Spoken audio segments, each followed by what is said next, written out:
నమస్తే. శ్రీ ఆంజనేయ స్వామి భక్తుల పాలిట పెన్నిది. నిత్యం రామధ్యానంలో ఉండే ఆయనను స్మరిస్తే అన్ని రకాల భూత ప్రేత పిశాచ భయాలను పోగొడతారు. ధ్యాన ముద్రలో స్వయంభూగా వెలసిన శ్రీ ఆంజనేయ స్వామి అవతరించిన క్షేత్రమే హైదరాబాద్లోని కర్మన్ ఘాట్ ఆలయం. వందలేళ్ల నుండి భక్తులను దీవిస్తూ ధ్యాన ముద్రలో ఉన్న అంజనాసుతిని దర్శనాన్ని చేసుకుంటే అన్ని రకాలుగా మంచి ఫలితాలు లభిస్తాయి. ముఖ్యంగా సంతానం లేనివారు స్వామిని దర్శించి నిండు మనస్సుతో ప్రార్థిస్తే సంతానం కలుగుతుంది అని పెద్దలు చెబుతారు. రెండో ప్రతాపరుద్రునికి దర్శనం. క్రీస్తు శకం 1148లో కాకతీయ సామ్రాజ్యాన్ని పరిపాలించే రెండో ప్రతాపరుద్రుడు వేటాడుతూ అలసి ఇక్కడ ఒక రాయిపై విశ్రమించాడు.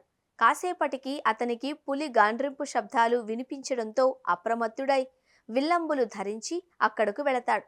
అక్కడ ఏమీ కనిపించకపోవడంతో తిరిగి రాయి వద్దకొస్తాడు. మళ్లీ పులి గాండ్రింపు వినరావడంతో తిరిగి గాలిస్తాడు. అప్పుడు కూడా ఎలాంటి జంతువు కనిపించలేదు. అదే సమయంలో రామశబ్దం రావడంతో చేతులు జోడించి అదృశ్యమూర్తిని ప్రార్థిస్తాడు. ధ్యానం చేస్తే దర్శనమిస్తాను అని ఆ మూర్తి స్వరం వినిపిస్తుంది. దీంతో రాజు అక్కడ ఏకాగ్రతతో ధ్యానం చేస్తాడు. కొద్దిసేపటికి ఇక లేనాయన అంటూ స్వరం వినిపించడంతో రాజు కళ్ళు తెరచి ఆ శబ్దం వచ్చిన చోట వెతకగా ధ్యానాంజనేయ స్వామి విగ్రహం లభ్యమైంది.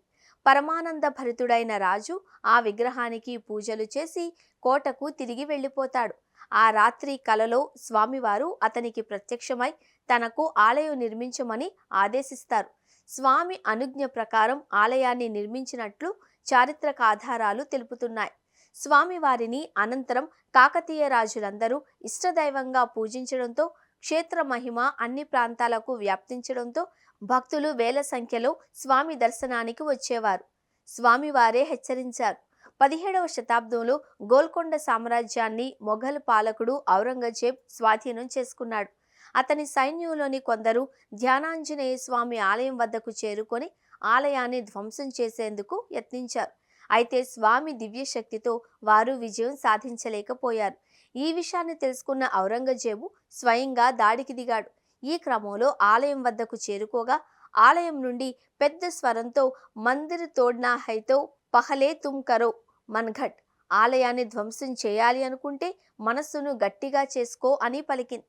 దీంతో ఔరంగజేబ్ తనకు కనపడమని కోరగా తాటి చెట్టు కంటే ఎత్తైన రూపంలో కనిపించడంతో అతను భీతిల్లి వెనుదిరిగాడు. కరో మన్ఘట్ అన్న పేరే కర్మన్ ఘాట్గా మారింది. స్వామివారి ఆలయంలో నిత్య పూజలు జరుగుతూ ఉంటాయి. రోజు వందలాది మంది భక్తులు స్వామివారి దర్శనం కోసం వస్తూ ఉంటారు. ఈ ఆలయ ప్రాంగణంలో పలు ఉపాలయాలను నిర్మించారు.